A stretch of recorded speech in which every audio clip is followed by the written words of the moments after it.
This is the Horror Movie Show on hmpod.com, hosted by Jerry and Mark, your one-stop shop for all horrible movie reviews. From the latest blockbusters and independent films to classics, let Mark and Jerry convince you the world is a dangerous place, though often good for a laugh. Now come and listen to the Horror Movie Show, if you dare. Howdy do, folks. Jerry here. And Mark. Bringing you another episode of the Horror Movie Show on hmpod.com. Proudly affiliated with what? The Crypt. Oh. Crypt TV, the Crypt family. How proud are you? It is good. On a scale of 1 to 10, about an 8. Oh, good. Yeah, but that's because I'm drunk. When I'm sober, a little less so. Busy show today. We've got a couple of TV series to talk about. Fear the Walking Dead. We're down to just one more episode of that for the end of the first season.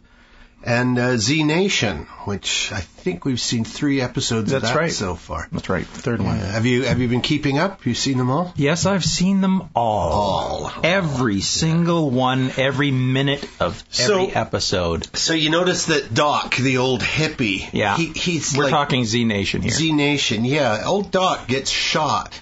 Like... every episode. yeah. But in this one, he's shot, and before the episode is ended, he's running full tilt down the freeway. He is one resilient old bird. Yeah. No doubt. The thing I like about Z Nation is that really, I don't think it takes itself too seriously. No, and it has a lot of drugs in it. Yeah, it really does. It's very stoner comedy.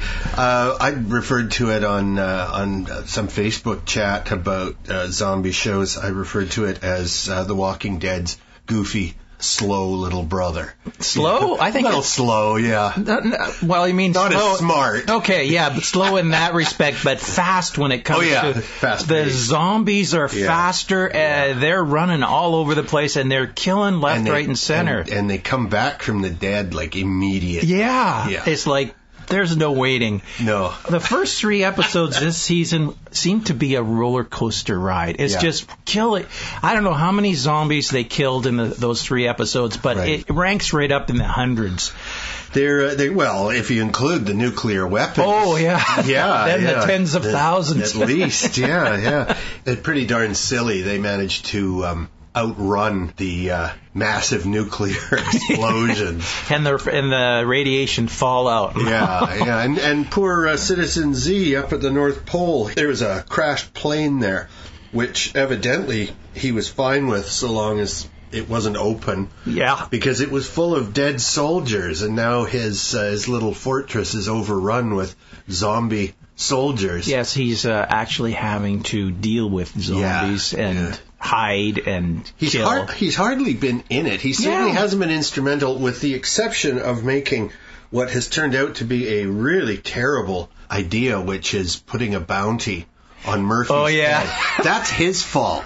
That's all down to Citizen Z. That has caused such a ruckus. Well, that's this season. That's what it's all about. It is so stupid because not only are the zombies killing the humans, now the humans are killing the humans just for a bounty. Yeah, and as if that's the most important thing. A voice over the radio is promising them the world, and they're going to murder everybody, including Murphy. It seems. Yeah. I mean, they're perfectly willing to shoot his legs out, as if a guy wouldn't die from that or bleed to death. Well, I don't know. He's sort of half a zombie, isn't he? But they don't know that. Yeah. The people coming after him don't know anything about him, just that he's a survivor. He's got this humor about him. He can't be serious. No. And him controlling the zombies, that's or at least a portion of them. Yeah. Now there's these super zombies that have been radiated. Nuclear zombies. Yeah, they've been radiated so that they are not just normal zombies, they are super zombies. And they don't listen to him. He's having a hard time mind controlling. And they'll eat other zombies. Yeah. They'll eat anything. And they're super fast and super powerful. Yeah, they're like the Flash. Yeah. Yeah. The zombie Flash. So now you've got there's a whole bunch of different things they're introducing. They just complicated and made everything even more dangerous and horrible. And then the second season introduced Z-weed. Oh yeah. which is super weed for zombies. I've heard of seaweed. I hadn't heard of Z-weed before. I'll bet that starts being sold in the medicinal shops and in Colorado and Washington pretty soon. Yeah, it's grown in zombie compost. That's right. Yeah, ooh, gross. Yeah, nice. So they're trying to find some sort of batch 47 of the Z-weed. That's what they're going to Minneapolis for, or something like that. At least that's what it says in IMDb. Good Lord. It's like they're actually looking for the Z-weed now. Oh, well. At least Murphy is. Yeah. Murphy and his little zombie girlfriend. Yeah. Jeez. And already we've lost one of the main characters. Yeah, and they said that was planned. It wasn't something they just wrote in. The guy knew he was only going to be in 6 shows this season. So no, this season less than that. Or 5 maybe shows. 2 episodes. Oh yeah, this season before he died. Yeah, he died last episode, wasn't it? I think it was the 2nd episode he died. Was it the 2nd? Maybe even the end of the 1st, but he died either 1st or 2nd episode. Yeah, in the bottom of the stairwell or whatever it was. Yeah. He didn't want his girlfriend to see him once he turned. But of course she gets to open the door and watch him. Oh, that's right. There's only 3 episodes so far. I'm thinking I'm Fear the Walking Dead. Yeah. Right. After the first episode. Okay, well, on to Fear the Walking Dead. It's getting interesting with only 6 episodes this first season and the 5th one having just run. We're down now to the plan of the army guys who have penned in our heroes in their neighborhood. Their plan has been revealed through torture. It's Cobalt, it's called. And Cobalt is going to pull all the soldiers out of the area and essentially kill any civilians that are left. Mercy killing. And that'll be it. How are they going to kill them? They're going to nuke the place? I don't know. I don't think that's been revealed. But the plan, the Cobalt plan, the guy was just a soldier who revealed it, right? So all he knows is that the soldiers will be pulled out. They'll be evacuated. And then there will be a mercy killing. So that sounds to me like everybody's going to die because they don't want to have to deal with more zombies. So then explain to me why they took away those other the sick people. Right. And, why bother if they were just going to pull out and just kill everyone anyway? Well, that was only if they had to. Cobalt was a contingency plan. Oh. And things are not going well. Apparently not. No. The army group that we were following, they went out and only 2 of them came back. And they just got in the truck and drove away. Yeah, they decided to abandon their posts. Yeah. Yes. So the characters are interesting, becoming more fleshed out. Haha. I didn't think much of the daughter. What's her name? Alicia Demnam Carey, playing Alicia Clark. I didn't think much of her in the first episode or 2, but she's grown on me. I kind of like the daughter now. And the son continues to battle with his addictions. Yeah. Oh, so to answer your question about why they would take some people away, I think it's a control issue. I think they want guinea pigs. They want to see what happens when people turn, how quickly they turn. But also they just want to control the less controllable types. Like the son is a druggie, so they can't trust him. They're acting very conservatively. Anybody who's injured, they're taking them away because they fully expect them to die and come back, and they don't want people coming back. Yeah, I guess it's all about control. Again, they would probably want to see what a recovering drug addict, how it affects them. Everything, yeah. Everything is an experiment. So, and since he had a fever, I don't know what they were going to do to him. They were going to take him up. And then peculiar dude in the prison cell. I mean, what's his game? He seems to have a game, for one thing, and I loved his mannerism and his voice. Very weird. And he drove the first guy to tears. Yeah. And then he decided he could use the son, the drug addict. What's his name? That's Frank Dillane playing Nick Clark. Kim Dickens, you can see the iron in her core coming to the surface. Oh yeah, she's becoming really stern and no kidding. She has no problems with torture. Yeah. Big step. Yeah. Yeah, I guess she's realizing that they're in for the long haul now. This is only going to get uglier. Yeah. Yes, a dad, Cliff Curtis's character, Travis Manawa, he's still clinging desperately to hope, but I think he's learning step by step. Every time he deals with the military, for example, he realizes they're just a bunch of swine. Yeah. There's no help there. Yeah. Even though some of the young soldiers are decent fellows, the guy in charge is just insane. Well, a little power mad. Yeah. Yeah, and desperate and terrified. And that's the other thing. Everybody is scared. Nobody knows what's going on. There is no clear answer. So they're scared. And what the guys with guns who are scared do, well, we see it all the time in the U.S. They act out, and they're the last people who should have guns. Yeah, sometimes, yeah. Yeah. Oh, it's interesting. It's sociologically more interesting because you can see how this is going to degenerate further and further until you have the actual Walking Dead scenario. I was reading a little bit of background. They say there's going to be a 16-part web series to tell the story of the breakout from a group of people on a plane. Right. And it's going to tie in the first and the second season. Yeah, The Walking Dead did stuff like that, too, where they would follow. The first season, they followed the woman who became ultimately that horrible Tales from the Crypt, half a mobile corpse that Rick puts a bullet into. Right. In the very first episode. And that's what the web series did. It told her story. Well, that's right. I remember that. Yeah, but that didn't come out till much later. No. It was out like the first or second year of the season. Yeah. But I thought that was a cute idea. Yeah, I remember them interviewing that woman that played the part on the net. Yeah, so it's on the DVD and so on. Now, Mark did not see this next movie, but I made a concerted effort to go on its opening weekend. This is a movie that everybody on the Crypt has been plugging immodestly. The Green Inferno, directed by Eli Roth, co-written by Roth and Guillermo Amoedo, his writing partner on his last few movies. It stars Lorenza Izzo as Justine. That is Eli Roth's wife. Okay. As well. She's a babe. Way to go, Eli. Yeah, sharp. Ariel Levi is Alejandro. Aaron Burns is Jonah. Kirby Bliss Blanton is Amy. Magda Apanovitz is Samantha. Ignacia Alamand is Kara. And Daryl Sabara is Lars.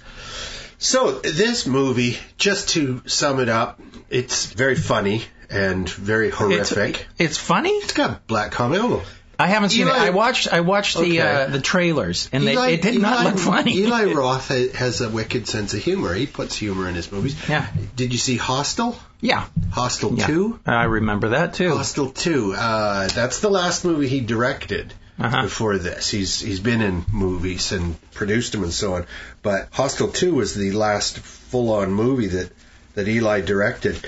And, that was full of black comedy. So this one, yes. I heard some complaints online, even before I'd seen it, that the comedy didn't work. Well, it may not have worked. Comedy's not for everybody. I thought it was funny. I thought it worked well. The only thing that they got wrong, the only thing I found annoying was you cannot simply poke a plastic bag of grass inside a body that's going to be roasted and eaten and expect a whole tribe, hundreds of native people, to get high. Okay. that, as an occasional medicinal user, I just thought, no, that's silly. But I liked the movie. Overall, I thought it was very effective. The story is about a bunch of social warriors, young New York types who, I think they're in New York, who fall under the wing of, under the influence of this slick Latino crusader, and off to South America they go. To save the rainforest. Yeah, to help stop these deconstructors from wrecking the rainforest. They do. Okay, everything seems to be going well, although their methods are horrific, and they put a young woman into absolute mortal danger, the Lorenza Izzo character. Turns out that the leader of the group is not the hero that he seems to be. Anyway, they're going home. They're in their little airplane. Oh, okay. And they're going home, and engine blows, and down into the jungle they crash. That kills several of them right there. Yeah, that's in the trailer. Yeah, they more or less wake up in canoes on their way to the cannibal camp. And it's just one thing after another. It's about halfway through the movie before the real horrors start. Really? Yeah, but then it's dense. Okay. It's super dense.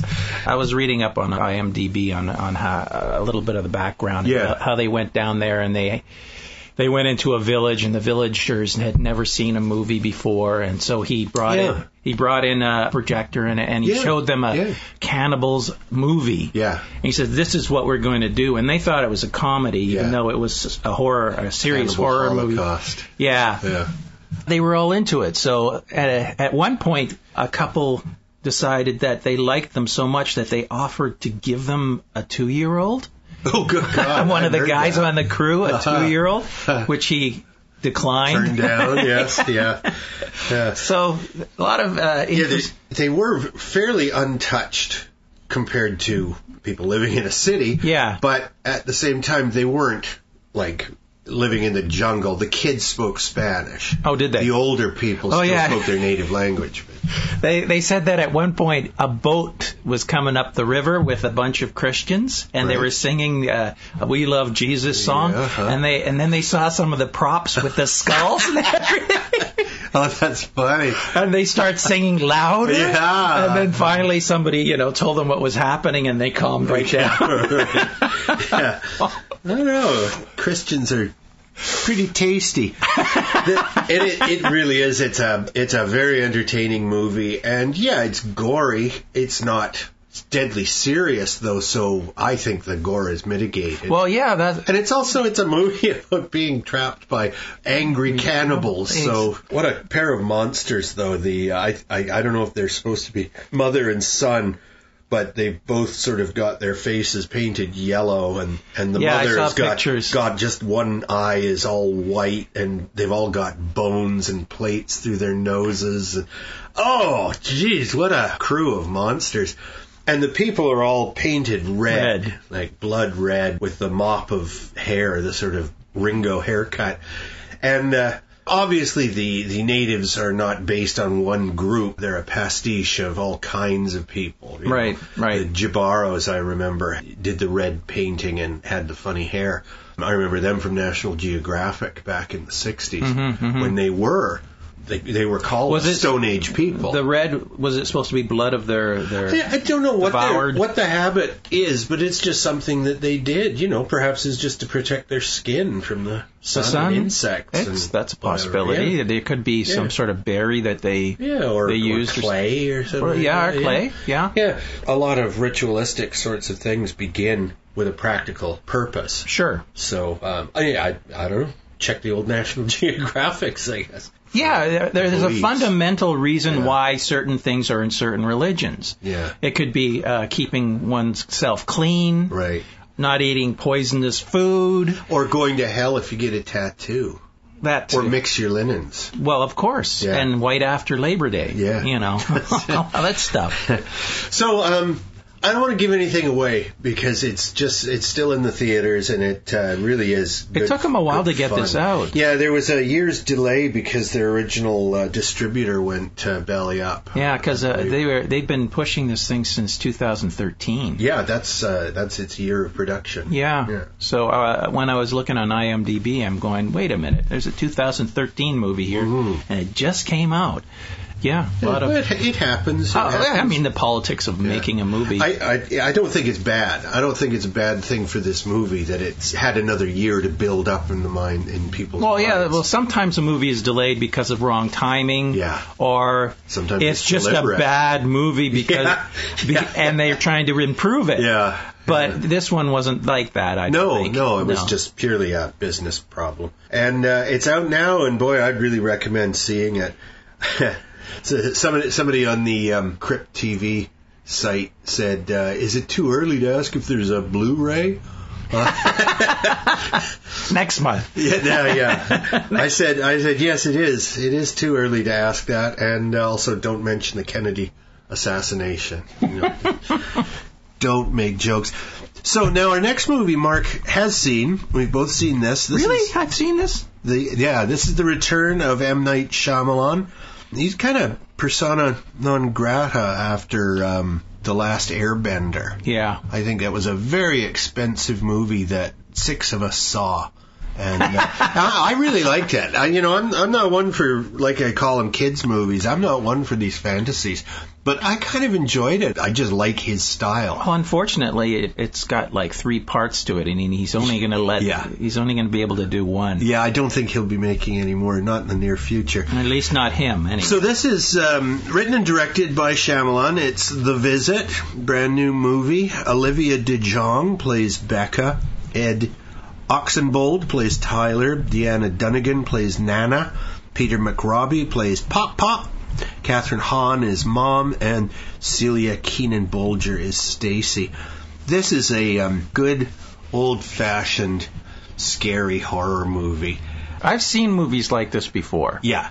Where old people do weird things. Yeah, so there's nothing supernatural going on here except that Grandma and Grandpa, this is about 2 kids, their mom getting them off to their Grandma and Grandpa's, and the mom is estranged from her parents, and I haven't seen them for about 10 years. Yeah, well, at least just because they objected to the man she wanted to marry, and it turns out their suspicions were correct. He was a creep, and he left her and the 2 little kids. Off the grandkids go to meet their Grandma and Grandpa, get to know them a bit, and things happen. Grandma is completely mad. Oh, wait, so is Grandpa in a totally different way. There's all kinds of secret sheds and all weird business. They live on a farm. But here's the thing. They each make excuses, not just for themselves, but for the other one. Yeah. So the kids, they're only there 7 days, but each day things get weirder and weirder and scarier. And all they hear from Grandma and Grandpa is, oh, you must think we're so strange. Yeah. Yes. But again, another found footage kind of movie, because the daughter is documenting. She's making a documentary for the mom. Yeah. Their visit. So it starts off with her interviewing her mom before they leave, and then it progresses through the visit and everything like that. Yeah. I'm getting sick and tired of watching movies like this. I know. They've really got to be exceptional. I didn't mind it because I thought it was well written and well acted. Which puts it in a class above most found footage. I will say it's well acted and everyone does a good job, but there are some things in here that I just didn't like. I didn't like all the rap. He's an obnoxious boy. I hate rap. Yeah. And especially a little white boy doing it. Yeah, it's doing it badly. And I'm going, let it die. Let rap die. I do not want to see any movies with rap in it. Especially badly done, like you said. Yeah. No, he was an obnoxious boy. I didn't totally dislike him, but yeah. And the other thing about the script that bothered me was that typical thing with M. Night is the fact that he always puts in little details that come to play at the end of the movie. Yes, yeah. And it's almost like a signature. It is a signature move of his. Yeah. And it just bothers me that he keeps doing it. Right. Why don't you change it up, I know, okay, you mention a little tidbit here and a little tidbit there, and then all of a sudden they become a dominant thing at the very end, and you're going, okay, I've seen this before. Right. It didn't surprise me. No. But yeah, it is because you expect him to try to surprise you. I still enjoyed it. I enjoyed it as a story. I didn't expect it to be really after The Sixth Sense. What can he do? We know his trick. Well, that's the thing. We were talking about that another director that does everything completely different. The one from England that we were talking about. A Field in England. Yeah. Sightseers. Yeah, we're going to be talking about those. He does everything differently. Yeah. And he's not a one-trick pony. Right. Shyamalan, he's a one-trick pony, and he does the same thing all the time. Even though he tries to do different genres, and different looks, he keeps doing the same thing. I wouldn't say he's trying different genres. Last Airbender was different, but mostly he does these suspenseful. Yeah, odd, movies. They're quirky. either aliens or they're ghosts or they're insane. Yeah, psychos like in Unbreakable. Yeah. But all right, so I liked it more than you did. I thought it was pretty good, quite enjoyable. It certainly held my attention. I would have changed out the little boy. Girl was all right. Yeah, I had no problem with her. Nana and Pop were fun. Yeah. and I did enjoy the progression. I mean, there's something wrong with them. Of course. But you don't know exactly what it is until fairly late in the story. Yeah, that was good. Yeah. That was the best part of it, characters. in fact, the twist at the end. Yeah.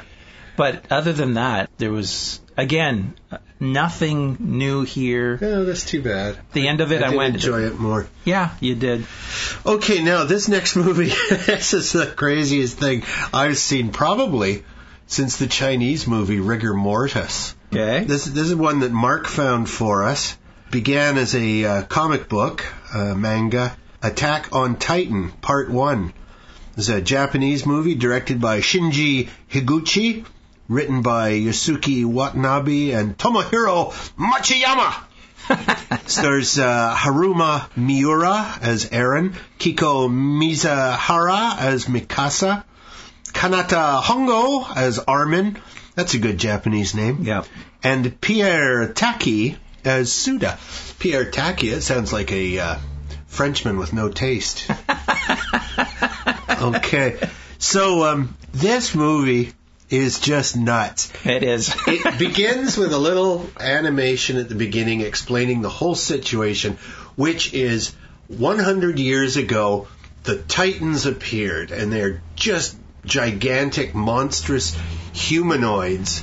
They look sort of like people, but they're of all huge sizes. There's little giants and great big fire-breathing giants. Yeah. And they eat people. Yeah. And so 100 years ago, the survivors built themselves a walled fortification with 3 walls. Yeah. So there's the inner core, which in this Part 1, we never see inside of. We don't know what the ruling class lives like. Yeah. And then there's an outer ring, which is sort of like, business people. Yes. And then there's the big outer ring, which was agricultural. Farmers. Yeah. And so it begins in a very cliched way, and I was really disappointed, fully expecting that this was going to be just another typical Japanese teenage rebellion type wimpy movie. Yeah. where these 3 characters, and we follow them throughout the movie, most of them.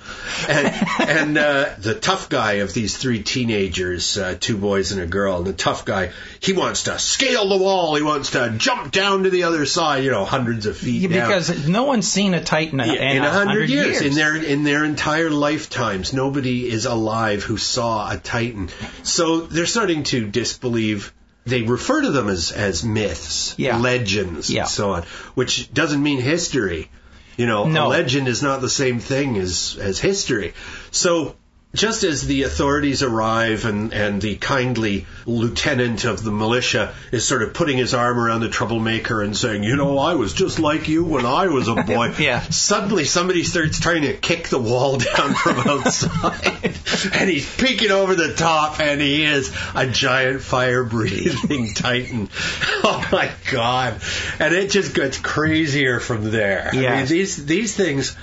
Not just giants, not just human-eating giants, but they're hideous. They're dribbling idiots. They're all mentally deranged or retarded, or something is wrong with them. Their eyes are too far apart. Their mouths open up like crocodile mouths. There's just something hideous. And they've used a lot of people... Fat, blobby people with their bellies, all wrinkled and saggy. They're horrible. Yeah. I swear they got their extras from like a old folks home, because these people just look terrible. And my very first thought was, oh my God, are all the monsters European? Are they all white people? And then I thought, no, there's black people, there's Asians, there's all kinds mixed in. Yeah. But at first I thought, is this some sort of dig at the outsiders, at They're still upset that the Portuguese opened Japan to trade like 350 years ago. Yeah.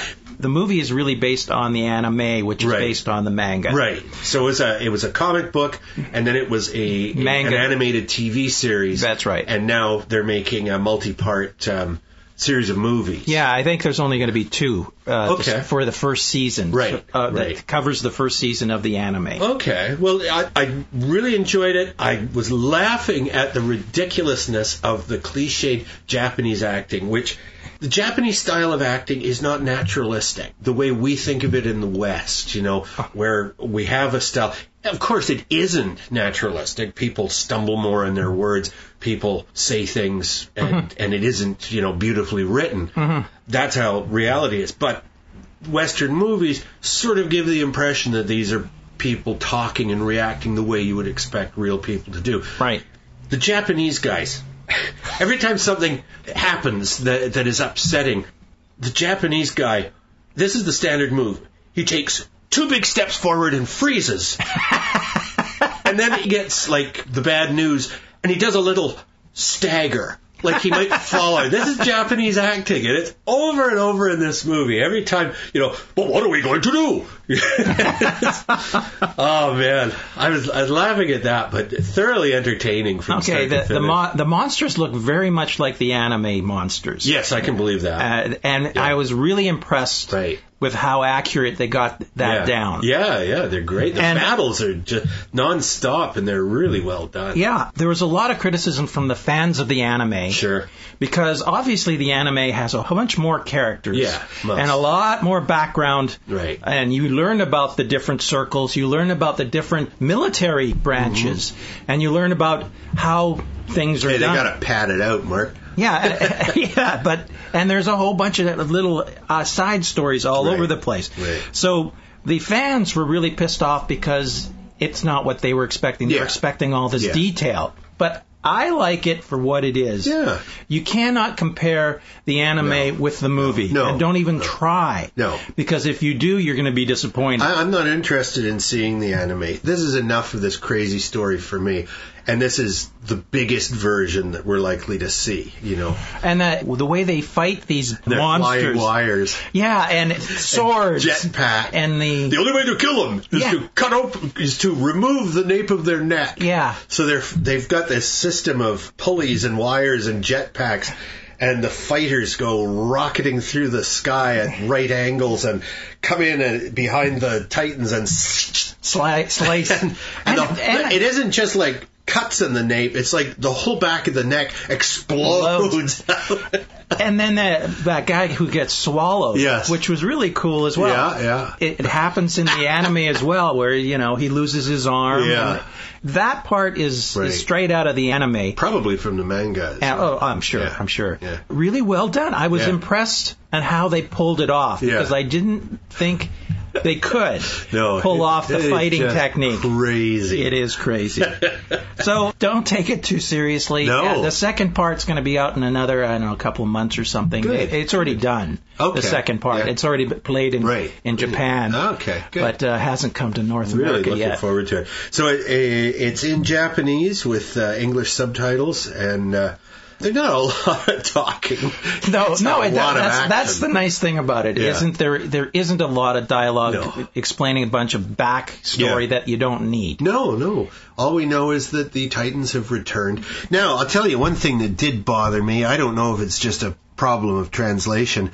Why the hell is it called Attack on Titan? It should be of the Titans. Yeah. Titans attack Earth, but they're on Earth. They're not on Titan. Attack on Titan led me to believe that they were humans on the Titans. Maybe the humans are going to attack the Titans in the second one. Maybe they'll discover that they are on Titan. Who knows? In fact they're the invaders, and the Titans, it's their world. Who knows? Well, we do know that something is making the Titans because all their sex organs have been removed. They're totally asexual. Even nipples have been cut off and stitched up. Oh, they are hideous Frankensteinian monsters. It's just wonderful. The look is great. Yeah, it really is. Definitely is. Okay, now our next movie is a documentary, Dock of the Dead, 2014. directed by Alexander O'Philippe, or Philippe, written by Philippe and Chad Hirschberger. These are just some of the zombie-related stars who are interviewed in the movie. Charlie Adlard from Walking Dead, the comics. Bruce Campbell, Alex Cox, a great director. Stuart Gordon, I interviewed him. Robert Kirkman from Walking Dead and Fear the Walking Dead, comics and TV show. Mm-hmm. Yeah, I think Kirkman is more or less considered the number one mover of the series, of the whole Walking Dead franchise. Yeah. Fran Kranz, who was so funny as the stoner in Cabin in the Woods. Greg Nicotero, he did the effects in Green Inferno, his company. Oh, okay. Yeah, and he does, of course, all the effects on the Walking Dead series. Yeah, he's terrific. Where'd I go here? Simon Pegg from Shaun of the Dead. George A. Romero, the modern father of zombies, the creator of the modern zombie. And Tom Savini, an actor occasionally, and a special effects genius. Mm-hmm. So it's a very entertaining movie, as if we haven't had enough zombie coverage. Yes. This goes right back and looks at the pretty much from George Romero's. Well, even before that, they were talking about movies of the silent era and all that. But the true zombie that we all, that has come down to us today, Z Nation and The Walking Dead, that's George Romero's invention for Night of the Living Dead. Yeah, and he lost the rights to that? He never had the rights to it. Yeah, because of a stupid little slip-up. Yeah. But obviously the sequels and all that stuff he made. Oh, of course, yeah. But I found that this was a really light-hearted look at the whole genre. Yeah. I thought they could have gone a little more in-depth with it. Okay. It was just a fluff piece to me. It's kind of a love letter. Yeah. I don't know if I call it a fluff piece. It is very affectionate, and it's not like doing anything. Like I say, it's a love letter. It really is. Yeah. It's very affectionate. It's almost like zombies. A promotion. Yeah. For the zombie genre. Sure. Yeah, and they go to conventions and they talk to people who love to dress up and things like that. This really reminded me of like the Star Trek documentary. Yeah, exactly. That what's her name, the blonde gal who was killed off, and then Denise Crosby, and she made one, and it's more about the mega fans, the dentist who's turned his whole office into a transporter room or something. I love the whole that. Basement was redone. Yeah, I mean these people are mad as hatters, but it's a funny kind of madness. Yeah, it is a entertaining obsession. People getting married as Star Trek characters. I mean, that's pretty odd. But, more power to them. They're not hurting anybody. Don't they even show a zombie wedding in this? Well, that's just it. Yeah. I mean, the zombie walks are mentioned. It's such a... it's an industry, but you can also do it from home. Like, you can make your own costume and go on one of these zombie walks. So it's only as commercial as you want it to be, which is nice. It feels like a movement. Although all it really is a bunch of like-minded nerds getting together. Exactly. Yeah. I mean, it's not like they're going to accomplish anything. But hey, us nerds are running the world these days. Well, that's what they say. Yeah, we're not getting paid for it, though. So, I agree. It's lightweight, Doc of the Dead, but it's very entertaining, and it's a subject that really shouldn't be taken that seriously. No. It is just zombies. I'd say it's worth seeing, definitely. Yeah, no, there was nothing wrong with it. I just thought that they could go a little more in depth. Right. I thought that they just kind of skimmed the surface of zombieism. You want to dig right into the belly of the zombie and see what's going on. Okay, we've got a movie called VANish, and that's spelled with a capital V-A-N. Small I-ish. Yeah, smallish. 2015 movie written and directed by Brian Buckbrader. Stars Malara Walsh as Emma, Brian Buckbreaker. Oh, now I've got it misspelled. Buckbrader as Max. Adam Guthrie as Shane. Denish Dorado as Jasmine. Good old Tony Todd as Officer Darrow. He's the Candyman, And Danny Trejo as Carlos. Carlos! Father of Emma. So this movie is about some screw-ups who kidnap the daughter of a mob boss. Yeah. Who is Danny Trejo. And not exactly a spoiler, Tony Todd is in for one interesting scene as a cop on the road, and Danny Trejo is talked about a lot in the movie, but doesn't show up until the last 10 minutes. Yeah, again. Yeah. So you're essentially looking at no big stars, although I really think that this Malara Walsh plays Emma, the kidnapped victim. She was terrific. I fully expect to see her do big things in the near future. Now, the hook of this movie, and the reason it's called Van, capital V-A-N-ish, is that the camera never leaves the van. It's shot within the van, looking out and inside the van, and all the action occurs in the van. Yeah. So the van is riding all over the place, and people are attacking it, people are jumping in, people are running out of the van and then back into the van. Lives in the van. And the camera never leaves the van, which is very unique. Yes, it is another found footage film. So this one you like better than Shyamalan's? Yes, definitely. Okay. Again, it's because there was nothing new in that. But this was unique in that it was doing everything in one area. Right. But not in one area because the van is traveling. Yeah, the van is moving itself. So you're experiencing different things, but all from the same point of view. Yeah, I hadn't thought of that. Yeah, it's true. It's cleverly done. It's not a big budget movie. It's pretty small, but I thought it moved right along, barreled right along. Yep. And everybody does a fine acting job. Yeah. The fact that they had this little gimmick, that they had to be a lot more creative on what was happening. Right. Because what can you do in a van? Right. And what kind of action and storyline do you have to write in order to keep the audience interested in being in one place? Yeah. They pull it off. Yeah, they pull it off quite nicely. And I was impressed. Yeah.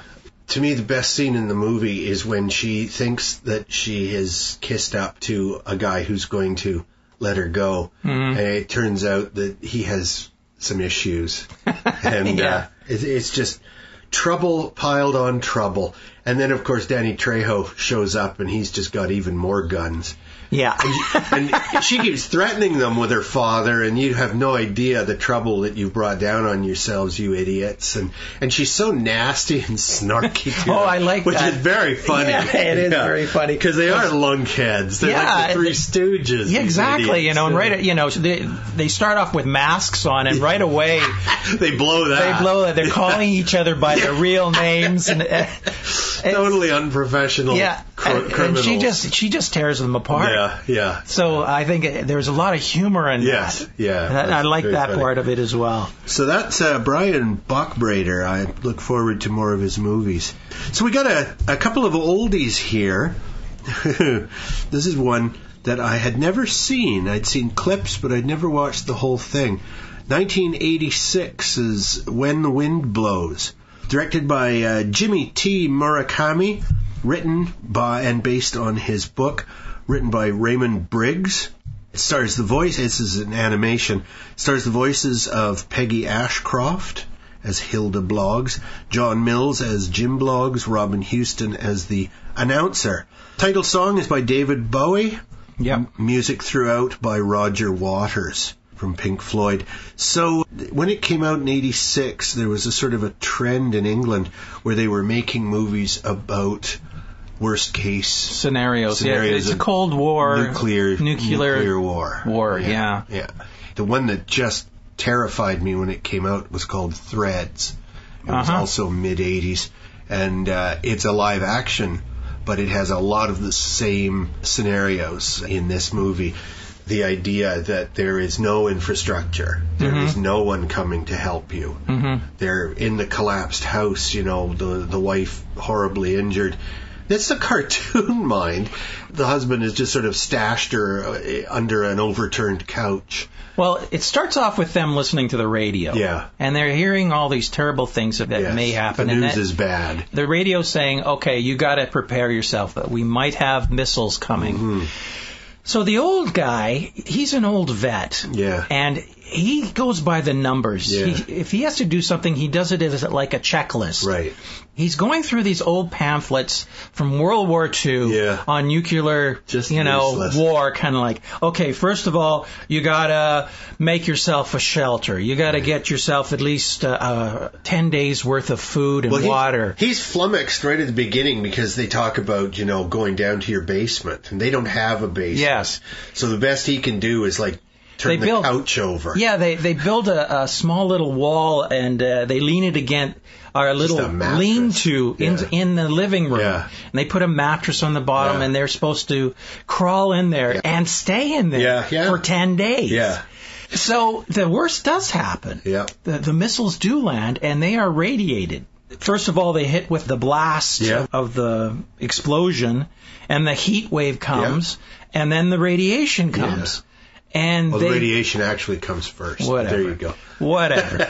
They don't know that they are basically the Walking Dead. Yeah. They keep reading the pamphlets and things like that and what they should do. It's just so sad because you watch it and you just sort of think there's Grandma and Grandpa and just how sad and pointless their last few days would be. And just suffering and then dying. Grandma has all these questions that Grandpa has an answer to. Every single question. Yeah. And it's always by the book. Yeah. By the textbooks that he read. You've got to stay here, dear. Yeah. And so that's what the authorities want us to do. Yeah. It's like, we're not supposed to leave the lean-to even to go to the washroom. Yeah. And she goes, well, that's out. I'm going to the washroom.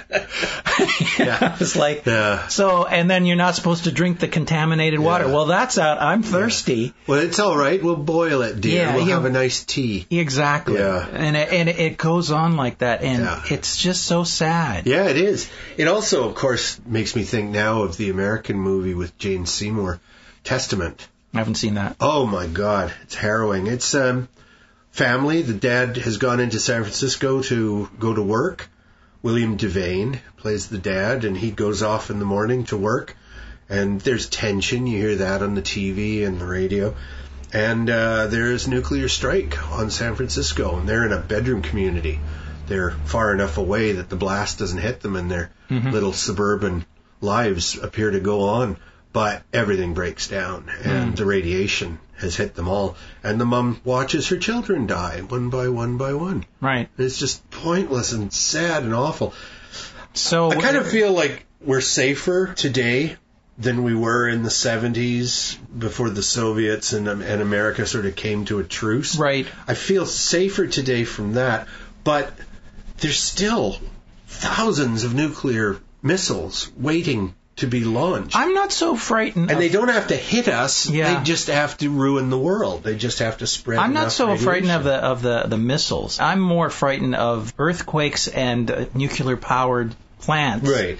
I'm more frightened of biological warfare than I am of nuclear warfare, because I think biological can do a lot more damage very quickly and very... Nothing does more damage than a nuclear missile on your big cities. I don't mean more quickly, but more pinpoint accuracy, the biological kind of thing, especially if it's in the water or something. Yeah, I don't know.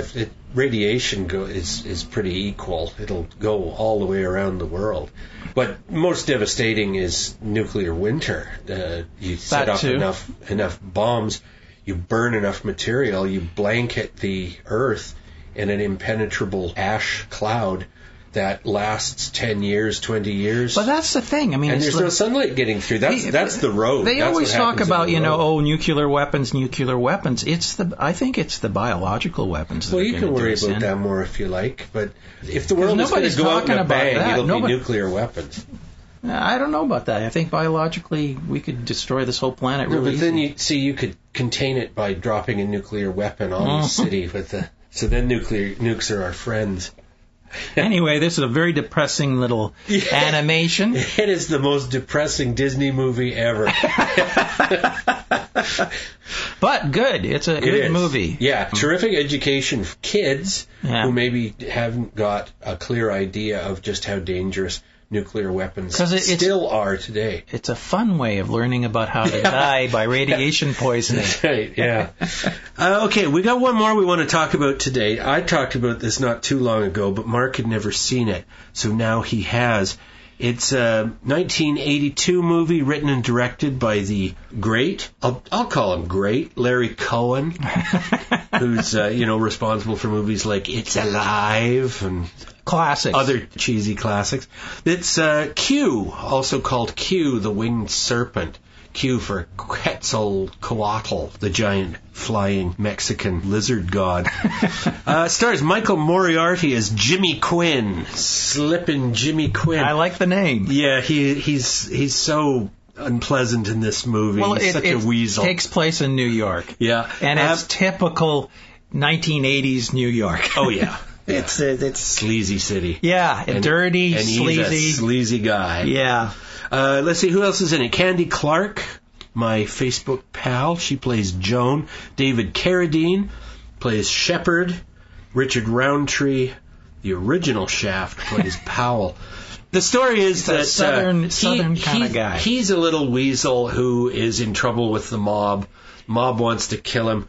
He, in trying to evade the mob hitman, goes up into the old Chrysler building. Yeah. And he witnesses, because there have been people vanishing. Yeah. God knows why no one's witnessed any of it. Off rooftops and so on. Women bathing topless get taken away. Snatched. And Michael Moriarty's character, Jimmy, sees Q, who's living in the top of the Chrysler evidently, building. The Chrysler building is in really bad repair. Yeah. This thing's like in the busted out window. Exactly. Top. It's got all these openings at the top and girders. So Michael Moriarty's character starts taking his enemies up to the top of the Chrysler building so they can be devoured messily. Yeah. And it's just so funny. He is so not a hero.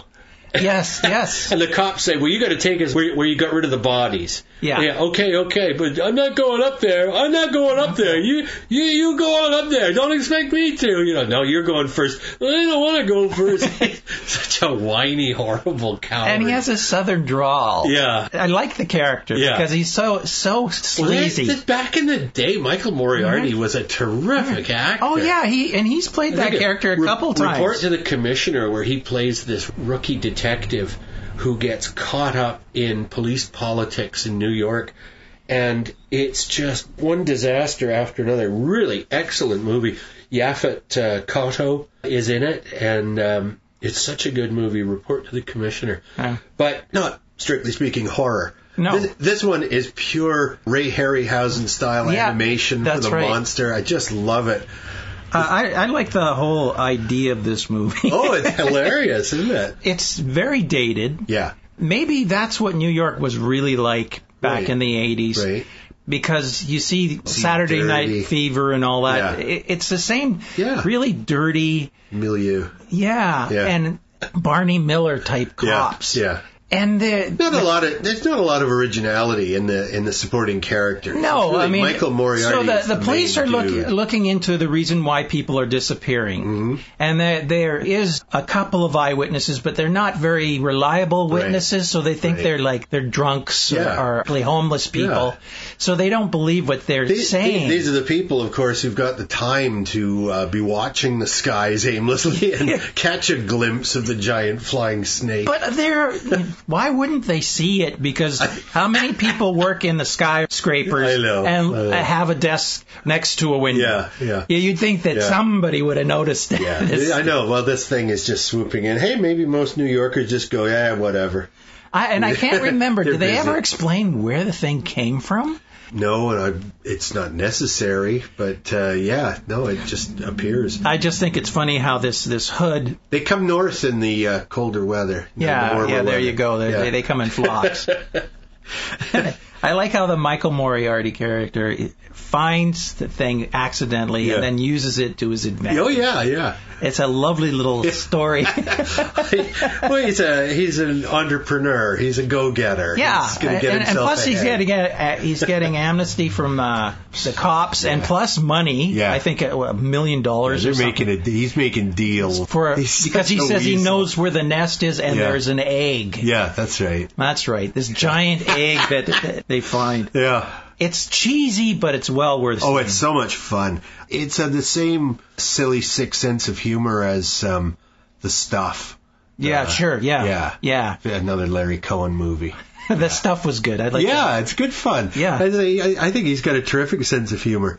Yeah, I mean, even It's Alive has that wonderful scene where Vic Morrow, I think it's Vic Morrow, whoever the dad is, and he's, my son. Yeah, your son is like a buzzsaw, ripping people's necks open and stuff. And suddenly, your feelings have changed and you get all papa on his little monster ass. It's just so stupid. So go rent this. Yes, definitely. Well, let's just run through them. Fear the Walking Dead, we've got one more episode for this season. I'm enjoying it. It should be good. And then we'll be back soon to talk about the new season of The Walking Dead. Yeah. That'll be starting in October. I think it's the 11th. Z Nation, that's moving right along. It is moving fast. Yeah. I'm hoping they'll slow down a bit and get a little character development. Yeah, there isn't a lot. Now their aim is to... Well, no, it wasn't to get to Edmonton. That was the aim of the people they ran into. Yeah. They're still trying to make their way to California, but now they have to be careful because there's nuclear fallout on clouds of... Yeah, so they're going east for some reason. Well, they have to skirt around the giant radiation areas. I don't know. Hey, it doesn't have to make sense. It's a zombie show. Yeah. I would highly, highly recommend the Green Inferno. Good, sick, bloody mayhem. There you go. Absolutely. The Visit, I enjoyed it more than Mark did. Yes. I would recommend it. I'd say it's a pass. Yeah. For me. Okay. Attack on Titan. Yeah, Attack on Titan. Part 1. Definitely go see this movie. The craziest movie I've seen in months. I really enjoyed it. I started it again right after it was over and watched the first half, just because when those monsters first show up, they're hilarious. But and there's scenes. There are the most wonderful scenes where you just have like the monsters destroying things, and it's like something out of an old Hieronymus Bosch painting.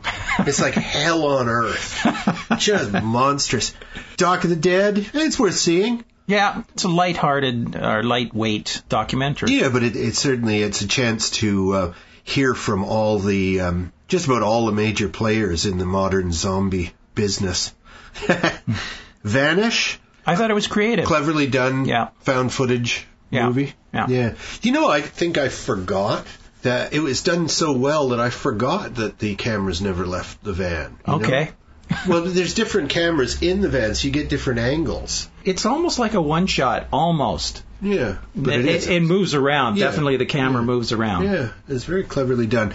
So that's recommended as well. When the Wind Blows, 1986 movie. Pretty depressing, but important in its own way. And it's done like a kid's movie, but watch it with your kids and have a little discussion about this because they're still hanging over our heads, folks. They haven't gone away. Yeah. And, of course, the terror that we're sold is that rogue nation like Iran will get a hold of one or a terrorist group will get a hold of one. Well, the world's been held to ransom by crazy people since they were invented, First by the Americans, then the Russians and the Americans, then the Chinese, the French, the English, the Israelis, South Africa, Pakistan, India. It's insane how many countries have these terrible weapons of mass destruction. That nobody should be ever using. No, one hopes. But that's the sad part about it is everybody has one, and all the big... Lots of people have. I mean, will anyone ever use it? I don't know. God help us. Only the Americans have ever used nuclear weapons on human beings. Yeah. They used 2 of them, and they could... Whether it was moral, but they certainly had the legal right, as they were still in declared war with Japan. But it's just hideous. That's a whole other discussion.